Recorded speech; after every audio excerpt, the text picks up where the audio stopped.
also, Caspar, you should be very proud of where you are and carrying on your parents' legacy. And like we spoke on earlier, not everybody can be a doctor. And some of us have a different calling, and I didn't want to cook for a living. It was a terrible, like my line cook days were some of the craziest, most psychotic of my life.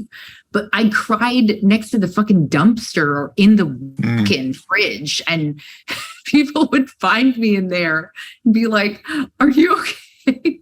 Right. No, I'm not. It's, and also on Top Chef, I was, the youngest person to ever be on the show for the first season, but the youngest of all time ever. I mean, that was a really brave position to be in without even realizing that I was brave. And I do want people to know that was 2007. It was so long ago that I don't even remember. I don't remember that the climate was so different at the time. I'll say that. Right. Right. So publications, like I used to be in-house at a few, including Shape, Men's Journal, Men's Health, Women's Health, and in-house at Rodale or AMI. And whether I agreed with what some of these magazines and publishing houses did or not, because some of them are still tied to tabloids and gossip columns or gossip magazines, I knew that it was just a machine. And so learning the process of being an editor, a food editor, a wellness editor, that was work and a skill set that I learned so much from, that I could go out on my own and write independently for Vogue and Cosmo, Well and Good, and have done so since then. And then now I shoot and direct and produce like documentaries and video content for people like NHK World, which is Japan CNN, or Shiseido, which is, Japanese beauty at their largest scale. And it doesn't make me any less of a fucking human. And that was something I think I want people to know, is like, I still hurt, I still cry, I still crawl in bed and get depressed. And just because you get shacked up with somebody doesn't mean that you still don't have lonely days or trying times. Relationships take a lot of work. And just because I still live back in the city of dreams, it doesn't mean that I sometimes sit in my own apartment and say, why isn't the phone ringing? Yeah. I miss the hustle and bustle of working, in the city at a magazine, but I also know that it's also dying. This is sadly a time where we are seeing our own friends get laid off at every magazine, at every publishing house, at every news network, at every TV show, and the writers are on strike, and every friend in media, whether they could even be at like YouTube and Google, et cetera, they're all getting laid off right now. And what has changed is we don't take people that have high skill sets and resumes that are longer than a fucking scroll serious anymore. We go to social media and we look at their fake numbers and we look at their fake fucking followers that they bought. And I know I sound like a hater right now, but I think everyone should hear us out professionally. After investing 20 years into our craft, whether it is writing, producing, directing, a lot of us have been duped by con artists. And that's the part of wellness that I think has been not spoken about publicly very often. It is quite disturbing. And the more doctors and nutritionists and practitioners and writers and journalists that I talk to on a daily basis, the more we have these conversations, the stronger we are when we are unified in saying, I see you, I know your resume, I've worked side by side with you for 2 decades, and I will always hire you whenever I have a chance and give you opportunity. And it was so blatantly clear when I came out with book number 7, who supported my work and who knew that I was the real deal. I can cook anyone under the table. I can't drink anyone under the table anymore, unfortunately. I used to be able to, but I can write books well on my own. I don't need a goddamn ghostwriter. I don't need anyone to hold my hand through production and direction, even if it's on the other side of the world in Japan. I'm confident in my skills.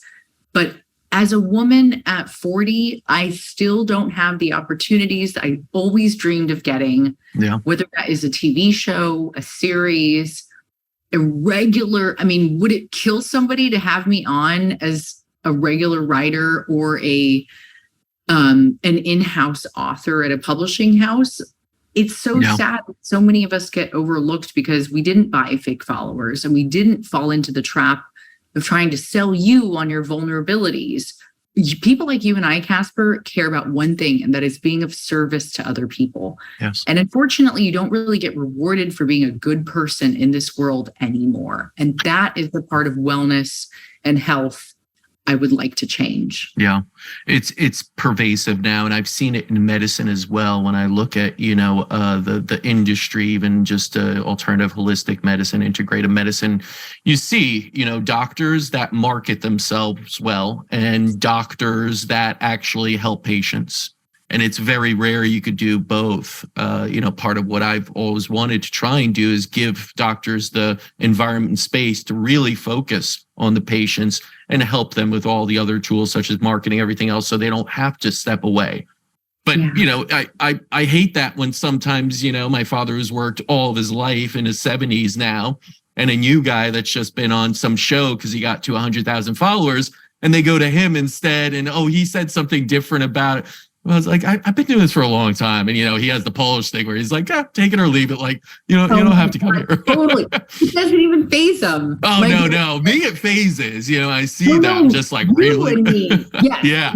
We are the millennial generation that is so, oh God, do we have problems? Our parents, though, it's so beautiful to see. When I had a breakup, I remember I flew home to Cali. I went and saw my dad. I think my mom was in Japan, so I didn't get to cry to my mom. And going home to my dad was going to be rough. My friends dropped me off to him, and they were like, "Take care of Candice." And I remember crying to him about the guy that I had the breakup with posting on Instagram immediately. And he goes, "Instagram, what? Who gives a shit? Get back to work. Give yourself 30 minutes to feel bad." And it was so funny that I tell the story to my girlfriends from college and high school and even elementary school all know him. And we die of laughter because it's so classic to have this beauty of somebody who is unfazed by the mental health distortion. And I feel you 1,000%. Like I said, my partner works with Dr. Andrew Weil, and he is a mentor of mine and a friend. And I look at people and I say, why haven't you done your research? Are you this? Are you this gullible? Are you this dumb? I hate saying that word, but my sister and I use it often because it's true. I mean, people, I think it was Courtney, our mutual friend, that taught me. She said her father said, never underestimate the bad taste of an American. They are a lot worse at times. And I'm so proud to be an American, and it's hard to say that some days. But I also am proud to be a child of immigrants because there is a sense of integrity that you have to have in the work that you do. I like to follow through with my emails as much as I can, finish my books on deadline, show up and do the extra work as much as I can.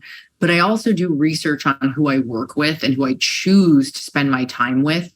And I think that added value at the end of the day from somebody like your father or Dr. Weil, who's been practicing for over 60 years, I think going to somebody who is trusted and real, you will get better results versus somebody who is good at marketing, a con artist, and has a huge ass email list. I don't give a fuck about your email list if you're taking care of my, whatever it is. Yeah. I was gonna say something my dad had, but my dad keeps all this stuff secret. I was gonna say, don't. He will not appreciate that.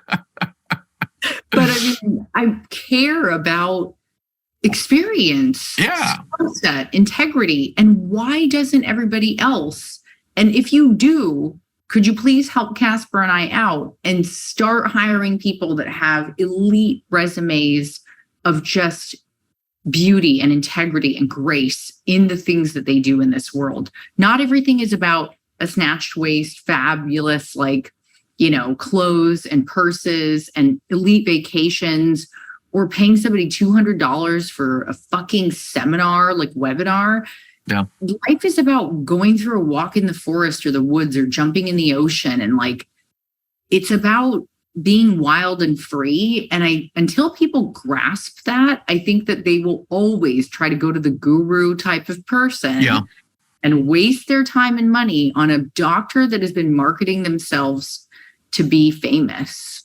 Yeah, I think a big part of it, Candice, comes down to this idea of like we've sort of lost our intuition, which I think is a part of this spiritual experience of us, where we sort of innately know something is good or bad, and then we see something flashy and we run over there, even though intuitively we know that's not really going to help me. That's not really for my highest good. That's not someone I feel can truly heal me. But we have lost that intuition. And a large part of that is because we live in such a complex, informational, digital world, and we're not connected to nature.